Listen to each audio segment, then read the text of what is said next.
എല്ലാവർക്കും സുഖമാണെന്ന് വിശ്വസിക്കുന്നു. ഡെയിലി അപ്ഡേറ്റിലേക്ക് എല്ലാ ആളുകൾക്കും സ്വാഗതം. നാളെ മാർച്ച് 19 തീയതിയും തുറന്നുള്ള ദിവസങ്ങളിലും ശ്രദ്ധിക്കേണ്ട വളരെ പ്രധാനപ്പെട്ട കാര്യങ്ങളാണ് ഈ ഒരു വീഡിയോയിൽ വ്യക്തമാക്കുന്നത്. വീഡിയോയുടെ വിശദാംശങ്ങളിലേക്ക് കടക്കുന്നതിന് മുമ്പ് കൂടുതൽ ആളുകളിലേക്ക് ഇൻഫർമേഷൻ എത്താൻ ഷെയർ ചെയ്യുക, ലൈക്ക് ചെയ്യുക. ഫേസ്ബുക്കിലൂടെ കാണുന്ന ആളുകൾ ഫോളോ ചെയ്യുക. വീഡിയോയുടെ വിശദമായ വിവരങ്ങളിലേക്ക് വരാം. വളരെ ഗൗരവമുള്ള ഒരു റിപ്പോർട്ട്. പശ്ചിമേഷ്യൻ സംഘർഷം തുടരുകയാണ് എങ്കിൽ ലോകം കടുത്ത പട്ടിണിയിലേക്ക് തള്ളപ്പെടുമെന്ന് റിപ്പോർട്ട്. യുദ്ധം ജൂൺ വരെ നീണ്ടു നിന്നാൽ 4.5 കോടിയിലധികം ആളുകൾ കടുത്ത പട്ടിണി നേരിടുമെന്നാണ് ഐക്യരാഷ്ട്രസഭയുടെ കീഴിൽ പ്രവർത്തിക്കുന്ന സംഘടനയായ വേൾഡ് ഫുഡ് പ്രോഗ്രാം WFP മുന്നറിയിപ്പ്. ഇപ്പോൾ തന്നെ നമ്മുടെ രാജ്യത്തെ ഹോട്ടൽ ജീവനക്കാരെ ഇത് ബാധിച്ചിട്ടുണ്ട്. ഹോട്ടൽ താൽക്കാലികമായിട്ടാണ് ഇപ്പോൾ അടച്ചിട്ടുള്ളത് എങ്കിലും ഹോട്ടൽ അടച്ചിടൽ തുടരുകയാണ് എങ്കിൽ നിരവധി കുടുംബങ്ങൾ ഈ കാരണത്താൽ പട്ടിണിയിലാകും. ഇത് മാത്രമല്ല, യുദ്ധം കാരണം പശ്ചിമേഷ്യയിലെ പലയിടങ്ങളിലും കൃഷികൾ നശിപ്പിക്കപ്പെടുകയും ഗതാഗത മാർഗങ്ങൾ പൂർണ്ണമായും അടയുകയും ചെയ്തത് വലിയ രീതിയിൽ ലോകത്തെ ബാധിക്കുകയാണ്. ഷിപ്പിംഗ് ചെലവുകൾ വർദ്ധിക്കുന്നതും അത്യാവശ്യ സാധനങ്ങളുടെ വില കുത്തനെ ഉയരുന്നതും ഇതിന് കാരണമാകുന്നുണ്ട്. കടുത്ത സാമ്പത്തിക പ്രതിസന്ധിയും തൊഴിലില്ലായ്മയും രൂക്ഷമാകുന്നതിനോടൊപ്പം പല രാജ്യങ്ങളിലും ഭക്ഷ്യസാധനങ്ങൾ കിട്ടാത്ത സ്ഥിതിയുമാണ്. ലോകരാജ്യങ്ങൾ ഇനിയും കൃത്യമായ ഇടപെടൽ നടത്തിയില്ല എങ്കിൽ ജൂൺ മാസത്തോടെ ദശലക്ഷക്കണക്കിന് ആളുകൾ ഭക്ഷണം ലഭിക്കാത്ത സാഹചര്യം ഉണ്ടാകും എന്നാണ് റിപ്പോർട്ടിൽ പറയുന്നത്. നിലവിലെ യുദ്ധ സാഹചര്യം വിലയിരുത്തിയാണ് വേൾഡ് ഫുഡ് പ്രോഗ്രാം റിപ്പോർട്ട് തയ്യാറാക്കിയിരിക്കുന്നത്. സ്ത്രീകളും കുട്ടികളുമാണ് ഈ പ്രതിസന്ധിയുടെ പ്രധാനപ്പെട്ട ഇരകളാവുക എന്നാണ് റിപ്പോർട്ടിൽ ചൂണ്ടിക്കാണിക്കുന്നത്.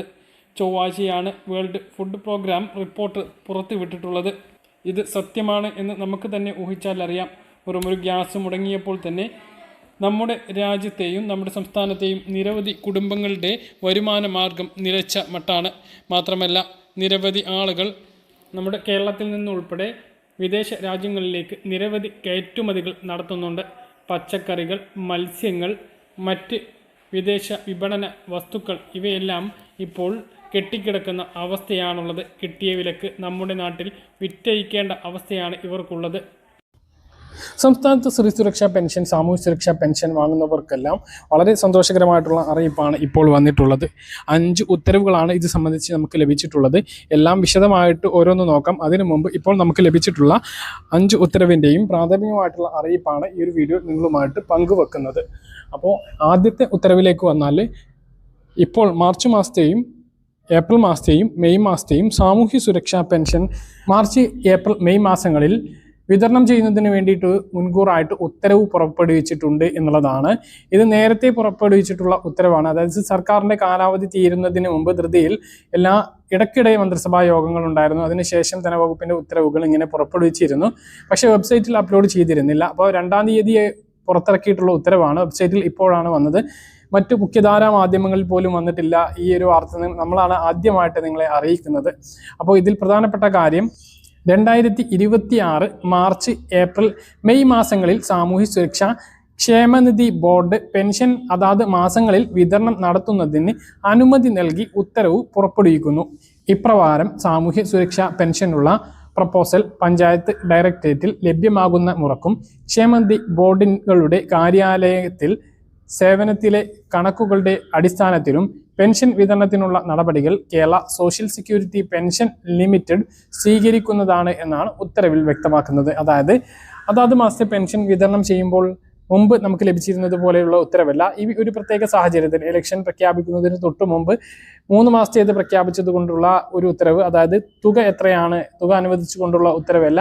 ഇത് അതാത് സമയങ്ങളിൽ വിതരണം ചെയ്യുന്നതിന് വേണ്ടിയിട്ടുള്ള ഉത്തരവാണ് ഇപ്രകാരം പുറപ്പെടുവിച്ചിട്ടുള്ളത്. ഇതേപോലെ തന്നെയാണ് സ്ത്രീ സുരക്ഷാ പെൻഷന്റെ ഉത്തരവും ഇതുപോലെ തന്നെ പുറത്തു വന്നിട്ടുണ്ട്. അതിലേക്ക് വരുന്നതിന് മുമ്പ് സാമൂഹ്യ സുരക്ഷാ പെൻഷൻ വിതരണവുമായി ബന്ധപ്പെട്ട് വീണ്ടും 2 ഉത്തരവ് കൂടിയുണ്ട്. അതിൽ പ്രധാനപ്പെട്ട ഒന്നാണ് 2026 ജനുവരി മാസത്തെ സാമൂഹ്യ സുരക്ഷാ പെൻഷൻ മുടങ്ങിയിട്ടുള്ള 16,746 ഗുണഭോക്താക്കൾക്ക് മുടങ്ങിയ പെൻഷൻ പുനർവിതരണം ചെയ്യുന്നതിനുള്ള തുകയാണ് അനുവദിച്ചിട്ടുള്ളത്. അങ്ങനെയുള്ള ആളുകൾക്ക് ആ 2000 രൂപ അക്കൗണ്ടുകളിലേക്ക് എത്തുന്നതാണ്. അതായത് മുടങ്ങിപ്പോയിട്ട് ജനുവരി മാസത്തിൽ പെൻഷൻ ലഭിക്കാതെ പോയിട്ടുള്ള 16,000-ലധികം ആളുകൾ ഉണ്ടായിരുന്നു. അവർക്കാണ് ഇങ്ങനെ ഒരു തുക കൂടി അനുവദിച്ചുകൊണ്ടുള്ള ഉത്തരവ് പുറപ്പെടുവിച്ചിട്ടുള്ളത്. ചില ആളുകൾക്ക് അത് ലഭിച്ചിട്ടുണ്ടാകും. ഇല്ല എങ്കിൽ അടുത്ത പെൻഷൻ മാർച്ച് മാസത്തെ പെൻഷൻ വിതരണത്തോടൊപ്പം 2000 രൂപ അധികം അങ്ങനെയുള്ള ആളുകൾക്ക് ലഭിക്കും. അടുത്ത ഉത്തരവും സാമൂഹ്യ സുരക്ഷാ പെൻഷൻ വിതരണവുമായി ബന്ധപ്പെട്ടാണ്. 2026 ഏപ്രിൽ മാസത്തെ സാമൂഹ്യ സുരക്ഷാ ക്ഷേമനിധി ബോർഡ് പെൻഷനുകൾ വിഷു പ്രമാണിച്ച് നേരത്തെ വിതരണം ചെയ്യുന്നതിനുള്ള അനുമതി നൽകിയാണ് ഉത്തരവ് പുറപ്പെടുവിച്ചിട്ടുള്ളത്. ഇപ്രകാരം സാമൂഹ്യ സുരക്ഷാ പെൻഷൻ പ്രോസസ്സിംഗ് പഞ്ചായത്ത് ഡയറക്ടറേറ്റിൽ ലഭ്യമാകുന്ന മുറക്കും ക്ഷേമനിധി ബോർഡുകളുടെ കാര്യത്തിൽ സേവനയിലെ കണക്കുകളുടെ അടിസ്ഥാനത്തിലും മാർച്ച് 31-ാം തീയതി മുതൽ പെൻഷൻ വിതരണത്തിനുള്ള നടപടികൾ Kerala state social security pension limited സ്വീകരിക്കേണ്ടതാണ് എന്നാണ് ഉത്തരവിൽ പറയുന്നത്. 2026 ഏപ്രിൽ മാസത്തെ പെൻഷൻ നേരത്തെ വിതരണം ചെയ്യുന്നതിന് വിഷു പ്രമാണിച്ചാണ് നേരത്തെ വിതരണം ചെയ്യുന്നത്. അതിനു വേണ്ടിയിട്ടുള്ള തുക കൂടി ഇപ്പോൾ അല്ലെങ്കിൽ അതിന് വേണ്ടിയിട്ടുള്ള ഉത്തരവ് കൂടി ഇതോടൊപ്പം പുറപ്പെടുവിച്ചിട്ടുണ്ട്. നേരത്തെ 3 മാസത്തേത്, അതായത് മാർച്ച്, ഏപ്രിൽ, മെയ് മാസത്തേത് അതാത് കാലയളവിൽ വിതരണം ചെയ്യുന്നതിന് വേണ്ടിയിട്ടുള്ള ഉത്തരവാണ് നമ്മൾ ആദ്യം കണ്ടത്. ഇത് രണ്ടാമത്തെ ഉത്തരവിലേക്ക് വന്നാൽ ഏപ്രിൽ മാസത്തെ തുക നേരത്തെ വിതരണം ചെയ്യുന്നതിന് വേണ്ടി തുക അനുവദിച്ചിട്ടുണ്ട്. നമ്മൾ നേരത്തെ പറഞ്ഞതായിരുന്നു ഇലക്ഷൻ, അതായത് ഏപ്രിൽ 9-ാം തീയതിയാണ് ഇലക്ഷൻ. അതിന് മുമ്പ് ഏപ്രിൽ മാസത്തെ പെൻഷൻ ഉറപ്പായും കിട്ടും എന്ന് പറഞ്ഞിരുന്നു. മെയ് മാസത്തേത് നമ്മൾ പ്രതീക്ഷിച്ചിരുന്നു. മെയ് മാസത്തെ ഉത്തരവിൽ ഉണ്ട് എങ്കിലും പക്ഷേ മെയ് മാസത്തിലാണോ അതോ ഏപ്രിൽ 9-ന് മുമ്പ് കിട്ടുമോ എന്നുള്ളത് നമ്മൾ കാത്തിരുന്ന് കാണാം. എന്തായാലും ഈ മാർച്ച് മാസത്തെ പെൻഷനും മെയ് മാസത്തെ പെൻഷനും ഒരുമിച്ച് അല്ലെങ്കിൽ 2-3 ദിവസത്തെ ഇടവേളകളിൽ ലഭിക്കും. 4000 രൂപ ബാങ്ക് അക്കൗണ്ടുകളിലേക്ക് എത്തുന്ന ആളുകൾക്ക് 2 തവണയായിട്ട് ലഭിക്കും. കയ്യിൽ എത്തുന്ന ആളുകൾക്ക് മിക്കവാറും ഒരുമിച്ചായിരിക്കും ആ 4000 രൂപ എത്തിച്ചേരുക. ഇതാണ് സാമൂഹ്യ സുരക്ഷാ പെൻഷൻ വിതരണവുമായി ബന്ധപ്പെട്ട് അറിയിപ്പ്. മറ്റൊരു ഉത്തരവിന്റെ കാര്യം, വിധവ അവിവാഹിത പെൻഷൻ വാങ്ങുന്ന ആളുകൾക്ക് വിവാഹിതയല്ല അല്ലെങ്കിൽ പുനർവിവാഹിതയല്ല എന്ന സർട്ടിഫിക്കറ്റ് സമർപ്പിക്കുന്നതിനുള്ള സമയപരിധി മാർച്ച് 31 പറഞ്ഞിരുന്നത് ജൂൺ 30 വരെ നീട്ടിയതുമായി ബന്ധപ്പെട്ട ഉത്തരവാണ് മറ്റൊന്ന്. ഇനിയാണ് ഏറ്റവും പ്രധാനപ്പെട്ട മറ്റൊരു ഉത്തരവ്.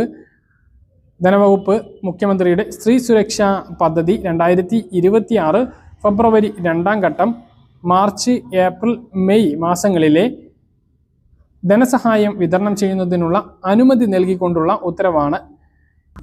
ഈ ഉത്തരവ് പുറപ്പെടുവിച്ചിട്ടുള്ളത് 10-ാം തീയതിയാണ്. ഇതും നമ്മുടെ ചാനലിലാണ് ആദ്യമായിട്ട് വരുന്നത്. പത്രമാധ്യമങ്ങളിലൊന്നും വന്നിട്ടില്ല. ഇത് തന്നെ നമ്മുടെ ചാനലിലാണ്. നിങ്ങൾ ആദ്യമായിട്ട് അറിയുന്നത് നമ്മുടെ ചാനലിലൂടെയാകും. ഇതിനു മുമ്പ് നിങ്ങൾ ഇത് കണ്ടിട്ടുണ്ടാകില്ല. അപ്പോൾ ആ ഒരു ഉത്തരവും ലഭിച്ചിട്ടുണ്ട്. കാരണം വെബ്സൈറ്റിൽ ഇതിപ്പോഴാണ് എത്തിയിട്ടുള്ളത്. ഉത്തരവിലെ പ്രധാനപ്പെട്ട കാര്യം ഇതാണ്. 2026 ഫെബ്രുവരി 2-ാം ഘട്ടം മാർച്ച്, ഏപ്രിൽ, മെയ് മാസങ്ങളിലെ മുഖ്യമന്ത്രിയുടെ സ്ത്രീ സുരക്ഷാ പദ്ധതിയുടെ ധനസഹായം വിതരണം ചെയ്യുന്നതിന് അനുമതി നൽകിക്കൊണ്ടുള്ള ഉത്തരവ് പുറപ്പെടുവിക്കുന്നു. വ്യവസ്ഥകൾക്ക് വിധേയമായി കേരള സോഷ്യൽ സെക്യൂരിറ്റി പെൻഷൻ ലിമിറ്റഡും തദ്ദേശ സ്വയംഭരണ വകുപ്പും ധനസഹായത്തിനുള്ള നടപടി സ്വീകരിക്കേണ്ടതാണ് എന്നും ഉത്തരവിൽ പറയുന്നു. ഗവർണറുടെ ഉത്തരവ് പ്രകാരം അഡീഷണൽ ചീഫ് സെക്രട്ടറി ആണ് ഉത്തരവ് പുറപ്പെടുവിച്ചിട്ടുള്ളത്. അപ്പോൾ സ്ത്രീ സുരക്ഷാ പെൻഷൻ ആദ്യം വിതരണം ചെയ്തപ്പോൾ 10 ലക്ഷം ആളുകൾക്കാണ് ലഭിച്ചത്. ഫെബ്രുവരി മാസത്തിലാണ് അത് വിതരണം ചെയ്തത്. എന്നാൽ അതിലൊരു 2-ാം ഘട്ടം കൂടിയുണ്ട്. അന്ന് ലഭിക്കാത്ത ആളുകൾക്ക്, അപേക്ഷ നൽകിയിട്ടും ലഭിക്കാത്ത ആളുകൾക്ക് 2-ാം ഘട്ടമായി കൊണ്ട് വിതരണം ചെയ്യുന്നു എന്നാണ് അറിയിച്ചിട്ടുള്ളത്. അത് ലഭിച്ചിട്ടുള്ള ആളുകൾക്കും ലഭിക്കാത്ത ആളുകൾക്കുമായിരിക്കും മാർച്ച്, ഏപ്രിൽ, മെയ് മാസത്തെ തുക ലഭിക്കുക. അന്ന് ലഭിക്കാത്ത ആളുകൾക്ക് 1000 കൂട്ടി അങ്ങനെ മൊത്തം 4000 രൂപയാണ് മെയ് മാസം വരെ ലഭിക്കുക. ഇത് ഈ ഇലക്ഷൻ പ്രമാണിച്ച് ഏപ്രിൽ 9-ന് മുമ്പ് 3 മാസത്തെയെങ്കിലും ലഭിക്കും. മെയ് മാസത്തേത് മാത്രമാണ് പിന്നീട് അത് താമസിച്ചു പോവുക. എന്തായാലും മെയ് മാസം പുതിയ ഭരണസമിതി അധികാരത്തിൽ വരുന്നതാണ്. അതിനു മുമ്പുള്ള വിതരണത്തിന് വേണ്ടിയിട്ടാണ് ഇതൊക്കെ മുൻകൂറായി പ്രഖ്യാപിച്ചിട്ടുള്ളത് എന്നുള്ളതാണ് ഏറ്റവും പ്രധാനപ്പെട്ട കാര്യം. വളരെ പ്രധാനപ്പെട്ട അറിയിപ്പാണ്. അപ്പോൾ വളരെ സന്തോഷകരമായിട്ടുള്ള അറിയിപ്പാണ്. ഇതാണ് പെൻഷൻ വിതരണവുമായി ബന്ധപ്പെട്ട് ഏറ്റവും പ്രധാനപ്പെട്ട അറിയിപ്പായിട്ട്, ബ്രേക്കിംഗ് ന്യൂസായിട്ട് നിങ്ങളുമായിട്ട് പങ്കുവെക്കാനുള്ളത്. ഇതിൻ്റെ ഓരോന്നിൻ്റെയും കാര്യങ്ങൾ വീഡിയോകളായിട്ട് നമ്മൾ പിന്നെ പുറകെ ചെയ്യുന്നതാണ്. സംസ്ഥാനത്ത് റേഷൻ കാർഡുള്ളവർ ശ്രദ്ധിക്കേണ്ട വളരെ പ്രധാനപ്പെട്ട കാര്യങ്ങളാണ് ഈ ഒരു വീഡിയോയിൽ നിങ്ങളുമായിട്ട് പങ്കുവെക്കുന്നത്. നിരവധി ആനുകൂല്യങ്ങളാണ് വിഷു, ഈസ്റ്ററിനോടനുബന്ധിച്ചും അതുപോലെ തന്നെ റംസാനോടനുബന്ധിച്ചും സപ്ലൈകോയിലൂടെ വിതരണം ചെയ്യുന്നത്. ഇതോടൊപ്പം തന്നെ റേഷൻ കടയിലൂടെയുള്ള മാർച്ച് മാസത്തെ റേഷൻ വിതരണങ്ങൾ തുടരുകയുമാണ്. ഇതിൽ ഏറ്റവും പ്രധാനപ്പെട്ട അറിയിപ്പ് സപ്ലൈകോ വഴി ലഭിക്കുന്ന വിഷു കിറ്റിന്റെ കാര്യമാണ്. 1 കിലോ പഞ്ചസാര, ചെറുപയർ 1/2 കിലോ, വൻപയർ 1/2 കിലോ, കടല 1/2 കിലോ, ശർക്കരപ്പൊടി 1 കിലോ, ശബരി പായസം മിക്സ്, പാലട, സേമിയ 200, പായസക്കൂട്ട് 50, മിൽമ നെയ്യ് 100 മില്ലി, ശബരി ജീരകം 100, ശബരി കടുക് 100, ശബരി പുട്ടുപൊടി അല്ലെങ്കിൽ അപ്പപ്പൊടി 1 കിലോ, ശബരി ഉപ്പുപൊടി 1 kilo, Sabari chicken masala 100 gram, Sabari garam masala 50 gram, Sabari വെളിച്ചെണ്ണ 1 ലിറ്റർ, ശബരി ഗോൾഡ് ചായപ്പൊടി 250 മില്ലി. ഇത്രയും സാധനങ്ങൾ അടങ്ങിയിട്ടുള്ള 1250 രൂപ വില വരുന്ന കിറ്റാണ് 1001 രൂപക്ക് സപ്ലൈകോ വഴി എല്ലാ റേഷൻ കാർഡുള്ളവർക്കും ഏപ്രിൽ 1-ാം തീയതി മുതൽ വിതരണം ചെയ്യുക. 16 അവശ്യ സാധനങ്ങൾ അടങ്ങിയിട്ടുള്ള വിഷു കിറ്റ് ഏപ്രിൽ 1 മുതൽ വിതരണം ആരംഭിക്കും എന്നാണ് ഇപ്പോൾ സപ്ലൈകോ അറിയിച്ചിട്ടുള്ളത്. ഇതോടെ പറഞ്ഞ കാര്യങ്ങൾ കൃത്യമായിട്ട് മനസ്സിലാണെന്ന് കരുതുന്നു. ഇതുപോലുള്ള ഇൻഫർമേഷനുകൾക്ക് ഫോളോ ചെയ്യുക, സബ്സ്ക്രൈബ് ചെയ്യുക. മറ്റൊരു വീഡിയോയുമായി നമുക്ക് വീണ്ടും കാണാം. ഇതുവരെ